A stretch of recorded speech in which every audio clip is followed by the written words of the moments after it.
লাহে লাহে একটু ঘোরাই যাবো স্যার যাইতে এটাকে সাইড দিয়ে আলাবা লাহে লাহে সাইড দিয়ে ইনলাইন হল না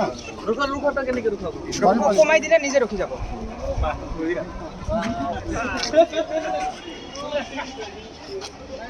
চ্যানেল পাওয়া নাই চ্যানেল পাওয়া নাই ও স্পেস তো নিয়ে দিবা ডাইরেক্ট ডিসপ্লে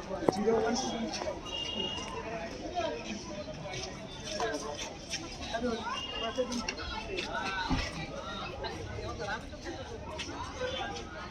দেখাই দিয়া